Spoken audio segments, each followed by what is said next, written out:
എല്ലാ പ്രേക്ഷകർക്കും സുപ്രഭാതം. നമ്മൾ മോർണിംഗ് വാക്കിലേക്ക് എല്ലാവർക്കും സ്വാഗതം. ഒരുപാട് വാർത്തകൾ പ്രതീക്ഷിക്കുന്ന, പതിവ് പോലെ പ്രതീക്ഷിക്കുന്ന ഒരു ദിവസം ചൊവ്വാഴ്ചയാണ്. ജനുവരി 21 തീയതിയാണിന്ന്. മകരമാസം 8 തീയതി. കൊല്ലവർഷം 1200. നല്ലൊരു പ്രഭാതം ആശംസിച്ചുകൊണ്ട് നമ്മൾ മോർണിംഗ് വാക്കിലേക്ക് പോവുകയാണ്. ഇന്നലെ അർദ്ധരാത്രിയോടെ നമ്മൾ കണ്ടത് ഏറ്റവും പ്രധാനപ്പെട്ട ഒരു വാർത്ത എന്ന് പറഞ്ഞാൽ അമേരിക്കൻ പ്രസിഡന്റിന്റെ സത്യപ്രതിജ്ഞാ ചടങ്ങാണ്. അതിനുശേഷമുള്ള ചില പ്രഖ്യാപനങ്ങൾ. അത് ഇനി അങ്ങോട്ട് എന്തായിരിക്കും ട്രംപിന്റെ ഭരണകാലത്തിൽ അമേരിക്ക എന്നുള്ളത് ലോകത്തിനെ അറിയിക്കുകയായിരുന്നു ആ പ്രഖ്യാപനങ്ങളിലൂടെ, അല്ലെ? അപ്പോൾ നമ്മുടെ മോർണിംഗ് വാക്ക് നമ്മൾ തുടങ്ങുകയാണ് ഇവിടെ നിന്ന്. അപ്പോൾ എവിടെയാണ് സ്ഥലം എന്ന് പ്രേക്ഷകർ ഇപ്പോൾ ചിന്തിക്കുന്നുണ്ടാവും. നമ്മളിപ്പോഴുള്ളത് ക്വീൻസ് വാക്വേയിലാണ്. എത്ര വന്നാലും മതി വരാത്തൊരു സ്ഥലം കൂടിയാണ് അല്ലെ ക്വീൻസ് വാക്വേ. കണ്ടാലും കാരണം ഒരു വശത്ത് കായലിന്റെ ഒരു സൗന്ദര്യം. ഇപ്പൊ തന്നെ നേരം പുലർന്നിട്ടില്ല. അപ്പൊ നമുക്ക് ആ അറ്റത്ത് ഇങ്ങനെ വെളിച്ചം കാണാം, വിളക്കുകൾ കാണാം, ചീനവലകളുണ്ട്, അവിടെ നിന്നുള്ള ചെറിയ ചെറിയ വെളിച്ചം. ഒപ്പം തന്നെ അതിന്റെ ഇപ്പുറത്തെ സൈഡില് അമ്പരചുംബികളായ കെട്ടിടങ്ങൾ എന്ന് യഥാർത്ഥത്തിൽ അക്ഷരാർത്ഥത്തിൽ നമ്മളൊക്കെ പണ്ടൊക്കെ മറ്റ് നഗരങ്ങളിൽ പോകുമ്പോൾ, മറ്റ് സംസ്ഥാനങ്ങളിലെ നഗരങ്ങളിൽ അല്ലെങ്കിൽ വിദേശ യാത്രയ്ക്കൊക്കെ പോകുമ്പോൾ കണ്ടിരുന്ന പോലത്തെ ആ ഒരു അമ്പരചുംബികളായ കെട്ടിടങ്ങൾ ഇവിടെ എറണാകുളത്തുണ്ട്. അത് ഗോശ്രീ പാലം കഴിഞ്ഞ് അങ്ങോട്ടേക്ക് കയറണ്ട, നമ്മൾ ഇങ്ങോട്ട് വരുമ്പോഴാണ്. ഈ ചാത്തിയേത്ത് റോഡ് എന്നാണ് പണ്ട് അറിയപ്പെട്ടിരുന്നത്. അതാണ് ക്വീൻസ് വാക്ക് വേ എന്നറിയപ്പെടുന്നത്. നല്ല സൗകര്യമുള്ള സ്ഥലമാണ്. കാറ്റേറ്റ് പ്രഭാതത്തിലും സായാഹ്നത്തിലും ഒക്കെ നടക്കാനും ഒരുപാട് പേര് ഇങ്ങോട്ടേക്ക് എത്താറുണ്ട്. മകരമഞ്ഞുണ്ടെന്ന് തോന്നുന്നു അല്ലേ? അതെ, ചെറുതായിട്ടൊരു മഞ്ഞുണ്ട്. അപ്പൊ നല്ല തണുത്ത കാറ്റ് വീശുന്നു. അങ്ങനെ നല്ല സുഖമുള്ള പ്രഭാതത്തിലൂടെയാണ് ഞങ്ങൾ ഇങ്ങനെ നടക്കുന്നത്. നമുക്ക് ആദ്യം വാർത്തയിലേക്ക് പോകാം. അതെ, ഇനി അമേരിക്കയിലേക്കാണ് നമ്മൾ പോകുന്നത്. ആദ്യം അമേരിക്കയിൽ ട്രംപ് യുഗം.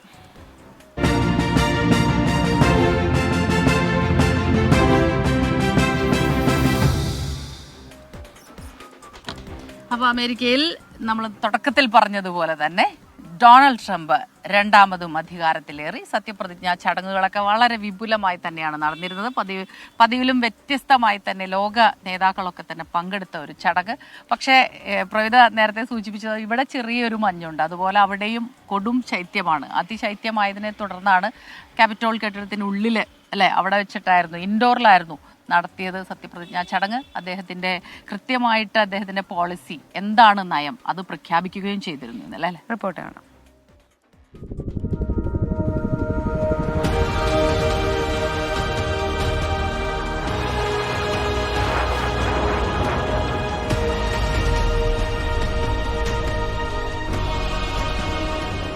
ക്യാപിറ്റോൾ മന്ദിരത്തിലെ പ്രസിദ്ധമായ താഴികക്കുടത്തിന് താഴെയൊരുക്കിയ വേദിയിൽ ഡൊണാൾഡ് ട്രംപ് സത്യപ്രതിജ്ഞ ചെയ്തു. വൈസ് പ്രസിഡന്റ് JD വാൻസ് ആണ് ആദ്യം സത്യപ്രതിജ്ഞ ചെയ്തത്. Duties of the office. The duties of the office. On which I am about to enter. On which I am about to enter. So help me God. So help me God. Congratulations, Mr. Vice President.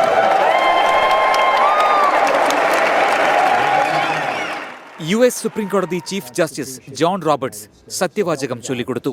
മുൻ president Abraham Lincoln സത്യപ്രതിജ്ഞയ്ക്ക് ഉപയോഗിച്ച ബൈബിളും തന്റെ അമ്മ നൽകിയ ബൈബിളും തൊട്ടായിരുന്നു ട്രംപിന്റെ സത്യപ്രതിജ്ഞ. The office of President of the United States.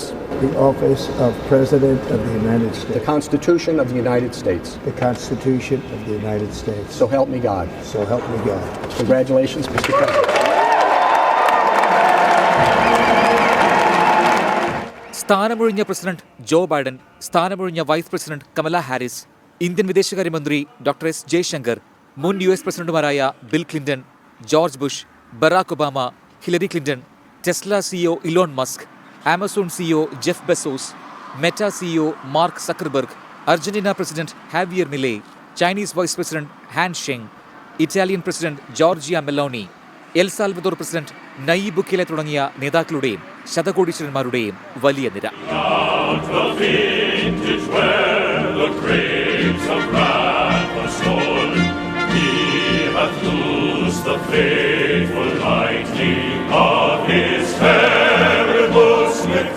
Washington DC-യിലെ സെയിന്റ് ജോൺ എപ്പിസ്കോപ്പൽ പള്ളിയിലെ കുർബാനയോടെയായിരുന്നു ചടങ്ങുകളുടെ തുടക്കം. അതിശൈത്യം മൂലം തുറന്ന വേദി ഒഴിവാക്കിയാണ് ക്യാപിറ്റോൾ മന്ദിരത്തിനുള്ളിലേക്ക് സത്യപ്രതിജ്ഞ മാറ്റിയത്. സ്ഥലപരിമിതി മൂലം അകത്തെ വേദിയിൽ ഇടം കിട്ടാതെ പോകുന്ന അതിഥികൾക്കെല്ലാം ചടങ്ങ് തത്സമയം കാണാൻ സൗകര്യമുണ്ടായിരുന്നു. അമേരിക്കയിൽ ഇനി വീണ്ടും ട്രംപ് കാലം. Research desk 24.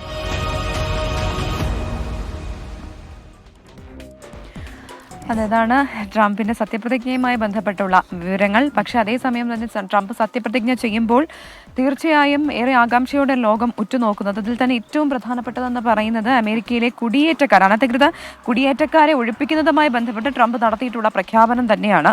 അപ്പോൾ കടുത്ത പ്രഖ്യാപനങ്ങളുമായാണ് സത്യപ്രതിജ്ഞയ്ക്ക് ശേഷം ഡൊണാൾഡ് ട്രംപ് തന്റെ ആദ്യ പ്രസംഗം നടത്തിയത് എന്നുള്ളതാണ് ഏറ്റവും വലിയ പ്രത്യേകത. അമേരിക്കയെ കൂടുതൽ ശക്തമാക്കുന്ന നടപടികൾ ഉണ്ടാകുമെന്ന് ട്രംപ് പ്രഖ്യാപിച്ചു. കുടിയേറ്റ സാമ്പത്തിക നയങ്ങളിൽ വലിയ മാറ്റം ഉണ്ടാകാൻ പോകുന്നുവെന്നും അദ്ദേഹം പറഞ്ഞു. അമേരിക്കയുടെ സുവർണ്ണ കാലഘട്ടമാണ് ഇനി വരാനിരിക്കുന്നതെന്നും ട്രംപ് പ്രഖ്യാപിച്ചു. We will reinstate my Remain in Mexico policy. And I will send troops to the southern border to repel the disastrous invasion of our country. തന്റെ കുടിയേറ്റ ട്രാൻസ്ജെൻഡർ വിരുദ്ധ നയങ്ങൾ വ്യക്തമാക്കിക്കൊണ്ടായിരുന്നു ഡൊണാൾഡ് ട്രംപിന്റെ ആദ്യ പ്രസംഗം. മെക്സിക്കൻ അതിർത്തിയിൽ അടിയന്തരാവസ്ഥ. ഗൾഫ് ഓഫ് മെക്സിക്കോയുടെ പേര് മാറ്റി ഗൾഫ് ഓഫ് അമേരിക്ക എന്നാക്കും. അനധികൃത കുടിയേറ്റക്കാരെ പുറത്താക്കും. വിദേശ രാജ്യങ്ങളിൽ നിന്നുള്ള ക്രിമിനൽ മാഫിയ സംഘങ്ങളെ പുറത്താക്കും. സ്ത്രീ പുരുഷ വർഗത്തിൽപ്പെട്ടവരെ മാത്രമേ America അംഗീകരിക്കുകയുള്ളൂ. As of today, it will henceforth be the official policy of the United States government that there are only two genders, male and female. Panama കനാലിന്റെ അധികാരം തിരികെ പിടിക്കും. അഭിപ്രായ സ്വാതന്ത്ര്യം തിരികെ കൊണ്ടുവരും. കോവിഡ് വാക്സിൻ സ്വീകരിക്കാത്തതിന് പുറത്താക്കിയ എല്ലാ അമേരിക്കൻ സൈനികരെയും തിരികെ എടുക്കും. അമേരിക്കയെ ഉൽപാദന രാഷ്ട്രമാക്കും. ലോക സമാധാനത്തിന് വേണ്ടി നിലകൊള്ളും. ദേശീയ ഊർജ്ജ അടിയന്തരാവസ്ഥ പ്രഖ്യാപിക്കും. പരാജയപ്പെട്ട സർക്കാർ മാറി. ഇനി US-ന്റെ സുവർണ്ണ കാലമാണ്. എല്ലാ മേഖലകളിലും അമേരിക്കയെ ഒന്നാമതെത്തിക്കുമെന്നും ഡൊണാൾഡ് ട്രംപ് അവകാശപ്പെട്ടു. തന്റെ രണ്ടാമത്തെ വരവ് പുതിയ യുഗപ്പിറവിയാണെന്ന് അവകാശപ്പെട്ട ട്രംപ് അമേരിക്കയെ വീണ്ടും മഹത്തരമാക്കാനാണ് താൻ വധശ്രമങ്ങളിൽ നിന്നും രക്ഷപ്പെട്ടതെന്നും കൂട്ടിച്ചേർത്തു. International desk 24. അപ്പോൾ എല്ലാ ലോകം ഇങ്ങനെ ഉറ്റുനോക്കുന്നു. ഗൾഫ് ഓഫ് മെക്സിക്കോ ഇനി ഗൾഫ് ഓഫ് അമേരിക്ക എന്നറിയപ്പെടും. അതൊക്കെ കൃത്യമായിട്ടുള്ള നിലപാടുകൾ വ്യക്തമാക്കുകയാണ് അല്ലേ. അതുപോലെ നേരത്തെ പ്രീത പറഞ്ഞതുപോലെ തന്നെ ഈ അനധികൃത കുടിയേറ്റക്കാരുടെ കാര്യത്തിലാണ് നിലപാടുകൾ വ്യക്തമാക്കിയിട്ടുള്ളത്. അപ്പോൾ ഒരുപാട് പേർക്ക് ആശങ്കയുണ്ടാക്കുന്ന ഒരു കാര്യമാണ്. ഒപ്പം തന്നെ അമേരിക്കയിലുള്ള അനധികൃതമല്ലാത്ത ഔദ്യോഗികമായി തന്നെയുള്ള മറ്റ് രാജ്യങ്ങളിൽ നിന്ന് കുടിയേറിയവർക്ക് കുടിയേറ്റം എന്ന് പറയാൻ കഴിയില്ല. അവർക്കൊക്കെ തന്നെ പലപ്പോഴും അവർ ട്രംപ് അനുകൂലികളായി മാറുന്നു. കാരണം പല ആനുകൂല്യങ്ങളും അനധികൃത കുടിയേറ്റക്കാർക്ക് നൽകേണ്ടി വരുമ്പോൾ ചിലരെങ്കിലും അസ്വസ്ഥരാണ്. അപ്പോൾ ആ രീതിയിലാണ് ട്രംപിൻ്റെ പ്രഖ്യാപനങ്ങൾ എത്തുന്നത്. പുതിയ ചില കാര്യങ്ങളിലൊക്കെ തന്നെ ഒപ്പുവച്ചിട്ടുണ്ട്. അപ്പോൾ പാരീസ് ഉടമ്പടിയിൽ നിന്ന് പിന്മാറി എന്നുള്ള ആ ഉടമ്പടിയിൽ ഒപ്പുവെച്ചു എന്നുള്ളതാണ് ഏറ്റവും പ്രധാനപ്പെട്ട ഒരു റിപ്പോർട്ട് എത്തിയത് അല്ലേ. അതായത് കൂടുതൽ വിശദാംശങ്ങളുമായി അമേരിക്കയിലെ ന്യൂജേഴ്സിയിൽ നിന്നാണ് മധു കൊട്ടാരക്കര ചേരുന്നത്. മധു, ഗുഡ് മോർണിംഗ്. അവിടെ ഗുഡ് ഈവനിങ്. നമ്മളിങ്ങനെ മോർണിംഗ് വാക്കിലാണ്. ട്രംപിന്റെ പ്രസംഗമൊക്കെ കേട്ടു. അതുമായി ബന്ധപ്പെട്ട് ഒരുപാട് വിശേഷങ്ങൾ മധുവിന് തീർച്ചയായും പറയാനുണ്ടെന്നറിയാം. ഇപ്പോൾ പാരീസ് ഉടമ്പടിയിൽ നിന്ന് പിന്മാറുന്ന കരാറിൽ ട്രംപ് ഒപ്പുവെച്ചിട്ടുണ്ട്. ഒപ്പം തന്നെ മാർക്കോ റൂബിയോയെ അമേരിക്കൻ സ്റ്റേറ്റ് സെക്രട്ടറിയായി നിയമിക്കുകയും ചെയ്തു. അങ്ങനെ ട്രംപ് സത്യപ്രതിജ്ഞ ചെയ്തതിന് ശേഷം അവിടെ നടന്ന കാര്യങ്ങൾ എന്തൊക്കെയാണ്? Good morning Smitha, Pravitha. ട്രംപിന്റെ പ്രസംഗം കേട്ട് കഴിഞ്ഞു എന്ന് പറയരുത്. ട്രംപ് ഒന്നൊന്നായി പ്രസംഗിച്ചുകൊണ്ടിരിക്കുക. ഓരോ വേദിയിലെത്തിയും തന്റെ അനുയായികളുമായിട്ട് സംസാരിച്ച് അവരുടെ മുന്നിൽ നിന്ന് എക്സിക്യൂട്ടീവ് ഓർഡറൊക്കെ നടത്തി. അമേരിക്ക ഇതുവരെ കണ്ടിട്ടില്ലാത്ത, പതിവില്ലാത്ത, അസാധാരണമായ ഒരു ദിനത്തിലൂടെയാണ് കടന്നു പോകുന്നത്. നേരത്തെ സ്മിത സൂചിപ്പിച്ചതുപോലെ ഇവിടെ ചുറ്റിനും മഞ്ഞുണ്ട്, അതിശൈത്യമാണ്, -8 ഡിഗ്രി സെൽഷ്യസ് ആണ്. പക്ഷെ ഇതൊന്നും ഈ ട്രംപിന്റെ സത്യപ്രതിജ്ഞയോ അദ്ദേഹത്തിന്റെ ഒരു രീതികളുണ്ട്, ഒരു റാലിയെ അഭിസംബോധന ചെയ്യുന്നതും ഇങ്ങനെ ഉത്തരവുകൾ പുറപ്പെടുവിക്കുന്നതും ഒക്കെ വലിയ തോതിൽ ട്രംപ് ആസ്വദിക്കുന്ന ഒരു വ്യക്തി കൂടിയാണ്. അത് തന്നെയാണ് ഇന്നിപ്പോൾ കണ്ടുകൊണ്ടിരിക്കുന്നത്. ഇത് തുടർന്നുകൊണ്ടിരിക്കുകയാണ്. സത്യപ്രതിജ്ഞയ്ക്ക് ശേഷം അദ്ദേഹം ആദ്യം കാണാൻ പോയത് തന്നെ തന്റെ അനുയായികളെയാണ്. അവിടെ അദ്ദേഹം നടത്തിയ പ്രസ്താവന പോലും സത്യപ്രതിജ്ഞയ്ക്ക് പങ്കെടുത്ത ആൾക്കാരെക്കാട്ടിലും എത്രയോ സുന്ദരമായ സദസ്സാണ്, എത്രയോ സൗന്ദര്യമുള്ളവരാണ് ഇവിടെ ഇരിക്കുന്നതെന്നാണ്. അപ്പോൾ തന്നെ ട്രംപും ഈ അനുയായികളും തമ്മിലുള്ള ആ ആത്മബന്ധം നമുക്ക് മനസ്സിലാക്കുവാൻ സാധിക്കും. ട്രംപ് സാധാരണ രീതിയിൽ രാഷ്ട്രീയക്കാർ പറയുന്നതും പ്രവർത്തിക്കുന്നതും തമ്മിൽ വലിയ അന്തരമുണ്ടെങ്കിലും ട്രംപ് പറയുന്നതെല്ലാം പ്രവർത്തിക്കുന്ന ഒരു ദിനമാണ് കണ്ടത്. അദ്ദേഹത്തിൻ്റെ അല്ലെങ്കിൽ അമേരിക്കയുടെ 72ാമത് സെക്രട്ടറി ഓഫ് സ്റ്റേറ്റ് ആയിട്ട് മാർക്കോ റൂബിയോ തെരഞ്ഞെടുക്കപ്പെട്ടിരിക്കുകയാണ്. ഇതാദ്യമായിട്ടാണ് ഒരു ലാറ്റിനോ വംശജൻ ഈ സ്ഥാനത്തേക്ക് വരുന്നത്. അല്പനിമിഷങ്ങൾക്ക് മുമ്പാണ് അദ്ദേഹത്തിൻ്റെ തെരഞ്ഞെടുപ്പ് കൺഫേം ചെയ്തത്. അദ്ദേഹത്തിൻ്റെ മുന്നിൽ വലിയ വിഷയങ്ങളാണ് മുന്നിൽ കിടക്കുന്നത്. പ്രത്യേകിച്ച് യുക്രൈൻ യുദ്ധം അവസാനിപ്പിക്കുമോ, ഉറപ്പില്ലാത്ത ഈ ഗസയിലെ വെടിനിർത്തൽ കരാർ, ഇതെല്ലാം അദ്ദേഹം നേരിടേണ്ട വിഷയമാണ്. മാധ്യമങ്ങളിൽ നിറഞ്ഞു നിന്ന ആന്റണി ബ്ലിങ്കന് പകരമാണ് മാർക്കോ റൂബിയോ എത്തുന്നത്. അല്പസമയം മുമ്പാണ് ഈ പാരീസ് കാലാവസ്ഥാ ഉടമ്പടിയിൽ നിന്ന് അമേരിക്ക പിന്മാറിയ എക്സിക്യൂട്ടീവ് ഓർഡറിൽ ഡൊണാൾഡ് ട്രംപ് ഒപ്പുവെച്ചത്. ഇത് മാത്രമല്ല, ട്രംപ് സത്യപ്രതിജ്ഞ കഴിഞ്ഞ ഉടനെ തന്നെ വൈറ്റ് ഹൗസിന്റെ വെബ്സൈറ്റ് പുതിയ രൂപത്തിൽ വന്നു. അമേരിക്ക ഈസ് ബാക്ക് എന്ന് പറഞ്ഞ ഒരു വലിയ ട്രംപിന്റെ ചിത്രവുമായിട്ടാണ് ഈ വൈറ്റ് ഹൗസിന്റെ വെബ്സൈറ്റ് പുതിയ രീതിയിൽ വന്നിരിക്കുന്നത്. അതുമാത്രമല്ല, ട്രംപ് മുൻഗണന കൊടുക്കുന്ന വിഷയങ്ങൾ അതിൽ കൊടുത്തിട്ടുണ്ട്. അതുപോലെ തന്നെ ഈ ക്യാപിറ്റോൾ ഹിൽ കലാപത്തിൽ പങ്കെടുത്തവർക്ക് പൊതുമാപ്പ് നൽകുന്നത് സംബന്ധിച്ച് ഉറപ്പും അദ്ദേഹം തൻ്റെ അനുയായികൾക്ക് നൽകിയിട്ടുണ്ട്. മുൻ ഭരണകൂടത്തിന്റെ, അതായത് ജോ ബൈഡന്റെ ഏതാണ്ട് 80 എക്സിക്യൂട്ടീവ് ഓർഡറുകൾ പിൻവലിക്കുന്നതും അതുമായി ബന്ധപ്പെട്ടുള്ള ഉത്തരവിലും ഡൊണാൾഡ് ട്രംപ് ഒപ്പിടും. ഇത് മാത്രമല്ല, ഈ സ്ഥിരീകരിക്കാത്ത ഒരു വാർത്തയും വരുന്നുണ്ട്. ഇമിഗ്രേഷൻ കോഡ് സിസ്റ്റത്തിന്റെ തലവനെ അദ്ദേഹം ഫയർ ചെയ്തു. അതോടൊപ്പം ഉന്നത ഉദ്യോഗസ്ഥരെയും ഫയർ ചെയ്തിട്ടുണ്ട്. അങ്ങനെ നിരവധി ഉത്തരവുകൾ വന്നുകൊണ്ടിരിക്കുകയാണ്. നിങ്ങളവിടെ തണുത്ത കാറ്റൊക്കെ ഏറ്റ് നടക്കുവാണെന്നറിയാം, പക്ഷേ ഇവിടെ കൊടുങ്കാറ്റിന്റെ വേഗതയിൽ ഡൊണാൾഡ് ട്രംപിന്റെ ഉത്തരവുകൾ വന്നുകൊണ്ടിരിക്കുകയാണ്. അതെ, അവിടെ കൊടും ശൈത്യമാണ്. പക്ഷെ ആ ശൈത്യത്തിനിടയിലും നല്ല ചൂടേറിയ ഓരോ പ്രഖ്യാപനങ്ങളാണ് ഡൊണാൾഡ് ട്രംപ് നടത്തിക്കൊണ്ടിരിക്കുന്നത്. അതുകൊണ്ട് തന്നെ അത് ഏറ്റവും പ്രധാനപ്പെട്ടതാകുന്നു. ഇനി അങ്ങോട്ടുള്ള പ്രവർത്തനങ്ങൾ ഏത് രീതിയിലാകും എന്നുള്ളത് ആകാംക്ഷയോടെ കാത്തിരുന്ന ലോകത്തിന്റെ മറുപടിയാണ് ഈ പ്രഖ്യാപനങ്ങൾ. നമ്മുടെ ഇന്ത്യക്കാർക്ക് ഇതെങ്ങനെയാണ് ട്രംപിന്റെ ഒരു ഭരണം ഇനി അങ്ങോട്ടുള്ള രണ്ടാമത്തെ ടൈമിൽ ട്രംപ് എത്തുമ്പോൾ ഇന്ത്യക്കാർക്ക് അത് എങ്ങനെയായിരിക്കും? ഗുണകരമാകുമോ അതോ ആശങ്കയ്ക്ക് വകയുണ്ടോ? ആ രീതിയിലുള്ള ചർച്ചകളൊക്കെ നടക്കുന്നുണ്ട്. പക്ഷെ നമ്മുടെ പ്രധാനമന്ത്രി ഇപ്പോൾ ഡൊണാൾഡ് ട്രംപിനെ അഭിനന്ദിച്ചിരിക്കുകയാണ്. മുന്നോട്ടുള്ള പ്രവർത്തനത്തിന് ഒരുമിച്ച് സഹകരിച്ച് പ്രവർത്തിക്കും, അത് കാത്തിരിക്കുന്നുവെന്നും പ്രധാനമന്ത്രി അതെ, എക്സിൽ കുറിക്കുകയായിരുന്നു. പ്രധാനമന്ത്രി നരേന്ദ്രമോദിയും ഒപ്പം തന്നെ ഡൊണാൾഡ് ട്രംപും തമ്മിലുള്ള സൗഹൃദം അത് ഏറെ ചർച്ച ചെയ്യപ്പെട്ടിട്ടുള്ള ഒന്നാണ്. ട്രംപ് ഇതിന് മുൻപ് സ്ഥാനമൊഴിയുന്നതിന് മുൻപ് ആദ്യത്തെ തവണ പ്രസിഡന്റ് ആയിരുന്ന സമയത്ത് അദ്ദേഹം ഇന്ത്യയിൽ സന്ദർശനം നടത്തിയതാണ്, ഗുജറാത്തിൽ പോയതാണ്. ഒപ്പം മോദിയും ഉണ്ടായിരുന്നു. ഇതൊക്കെ പ്രേക്ഷകർക്ക് ഓർമ്മയുണ്ടാകുമെന്ന് നമ്മൾ പ്രതീക്ഷിക്കുകയാണ്. അപ്പോൾ അങ്ങനെ ഒരുപാട് പ്രഖ്യാപനങ്ങൾ, മാത്രമല്ല ട്രംപ് ഇങ്ങനെ എല്ലാം ഉറപ്പിച്ച് വന്നതാണ് അല്ലേ.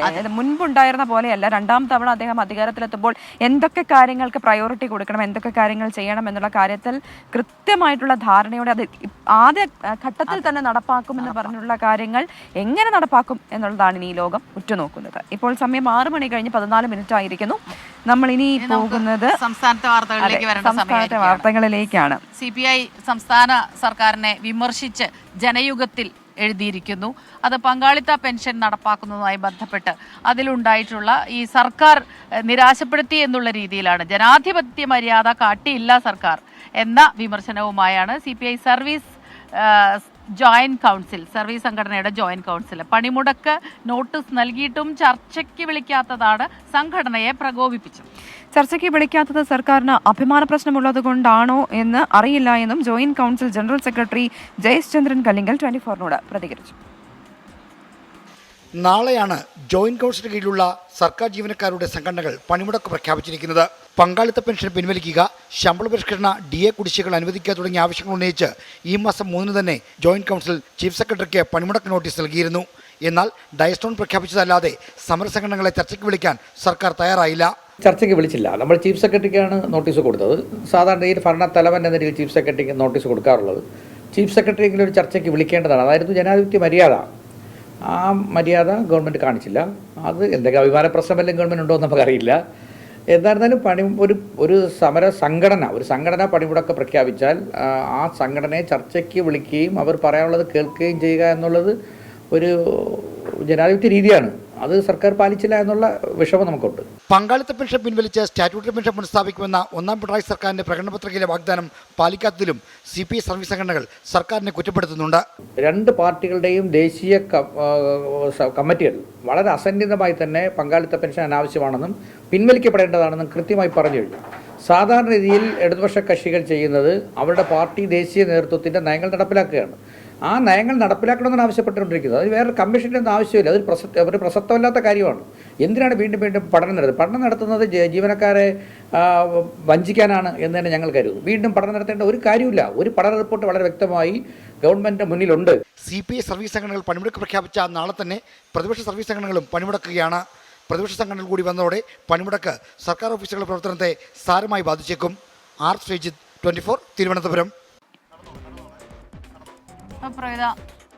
ഞാൻ നേരത്തെ സൂചിപ്പിച്ചതുപോലെ തന്നെ അപ്പോൾ ഈ വിഷയത്തിൽ വളരെ വ്യക്തമായി തന്നെ CPI മുഖപത്രമായ ജനയുഗത്തിൽ ഒരു ലേഖനം എത്തിയിട്ടുണ്ട്. അതും ഈ രീതിയിൽ സർക്കാരിനെ വിമർശിച്ചുകൊണ്ട് തന്നെയാണ്.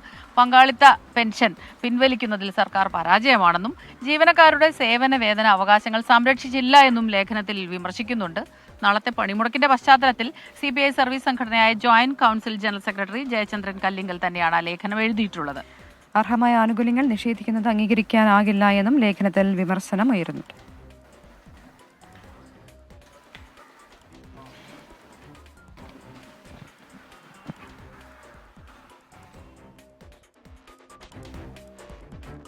നമ്മുടെ കമന്റ് ബോക്സിലേക്ക് ഒന്ന് വന്നു കഴിഞ്ഞാൽ ഒരുപാട് പ്രേക്ഷകർ നമുക്ക് ഗുഡ് മോർണിംഗ് പറയുന്നുണ്ട്. ആശ, സീന, സുജീഷ്, ആരിഫ്, മിനി, അലി, ബീന, അങ്ങനെ ജിഷ, രജിത് കുമാർ, ഹസീന, അങ്ങനെ ഒരുപാട് പ്രേക്ഷകരുടെ കമന്റ്സ് ഇങ്ങനെ വന്നുകൊണ്ടിരിക്കുന്നുണ്ട്. നമ്മളതൊക്കെ കാണുന്നുണ്ട്. അതിന് മുന്നേ നമുക്ക് മറ്റൊരു വാർത്തയിലേക്ക് പോകാം. ഗുഡ് മോർണിംഗ്, കൂടുതലും ഗുഡ് മോർണിംഗ് സന്ദേശങ്ങളായിരിക്കും വന്നിട്ടുണ്ടാവുക.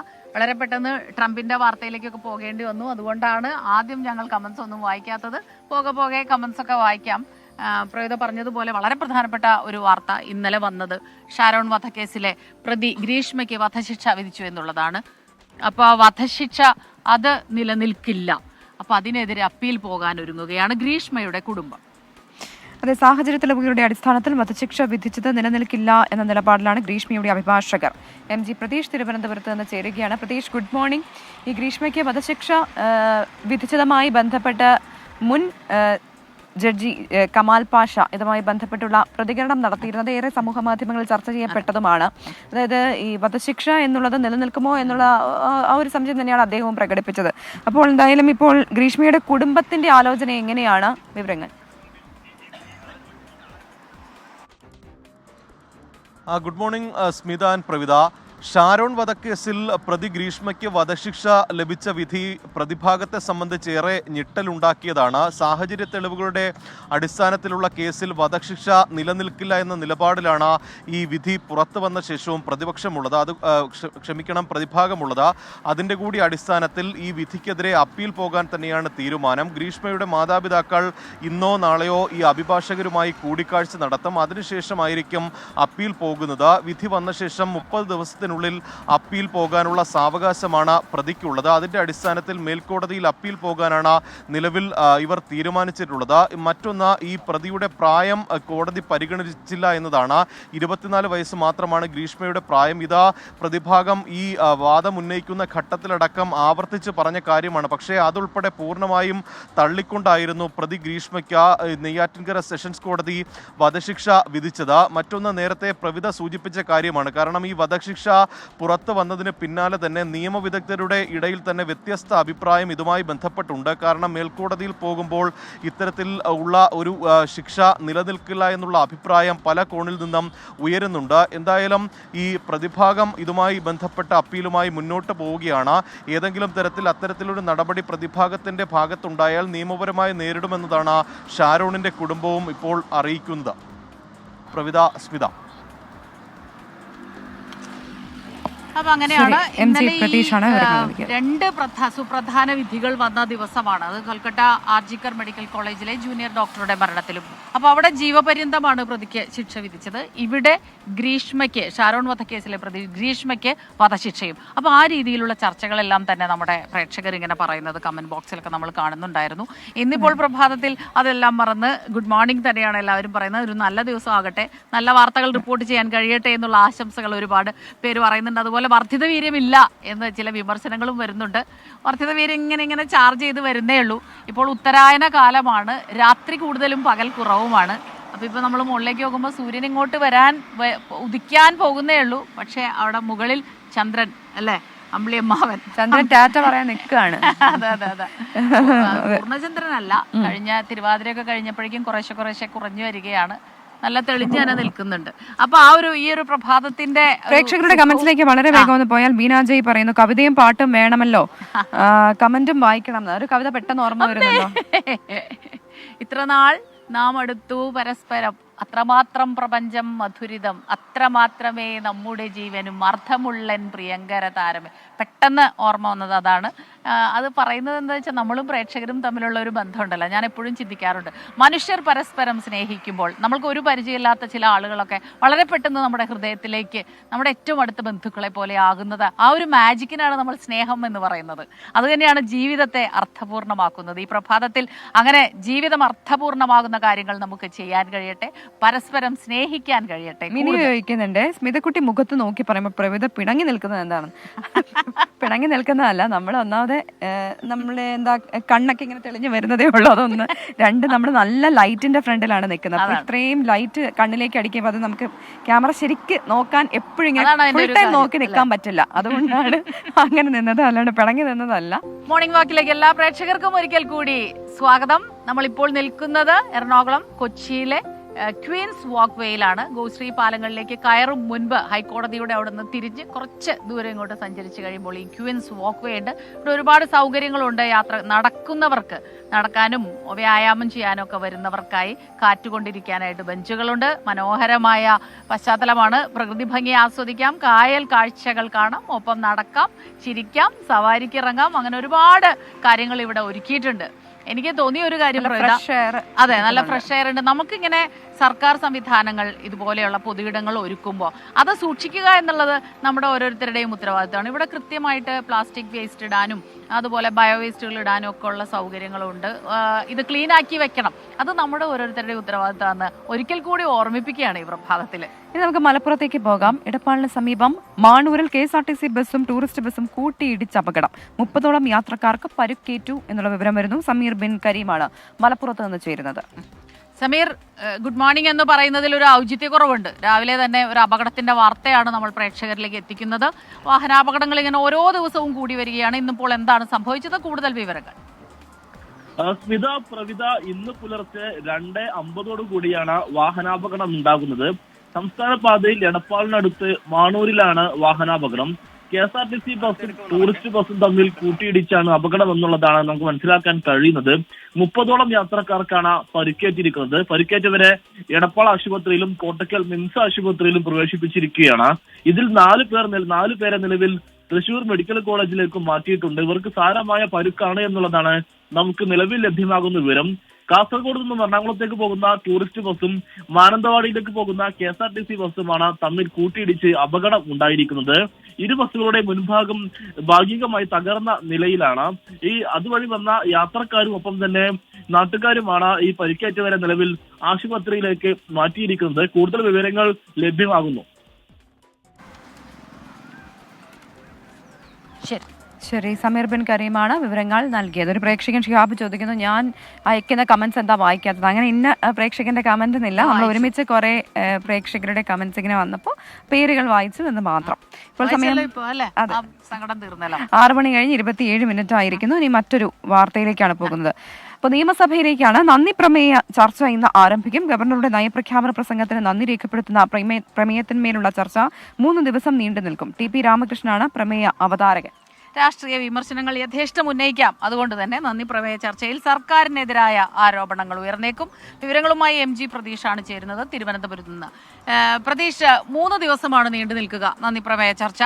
സ്വാഭാവികമായിട്ടും ഒരുപാട് വിമർശനങ്ങൾ പ്രതിപക്ഷത്തിന് ഉന്നയിക്കാനുണ്ട്. ഇപ്പൊ ഏറ്റവും ഒടുവിൽ ബ്രൂവറി ആ കമ്പനിക്ക്, ഒയാസിസ് കമ്പനിക്ക് അനുമതി നൽകിയതിലുള്ള വിമർശനങ്ങൾ ഉൾപ്പെടെ നിരവധി രാഷ്ട്രീയ മേഖലയിൽ നിന്നുള്ള വിമർശനങ്ങളൊക്കെ ഉന്നയിക്കാനുണ്ട്. അപ്പൊ അതുകൊണ്ട് തന്നെ നല്ല ഊർജ്ജസ്വലമായിരിക്കും. ഒപ്പം തന്നെ ഇതുപോലെ കലുഷിതമാകാനുള്ള സാധ്യതയും എത്രത്തോളം?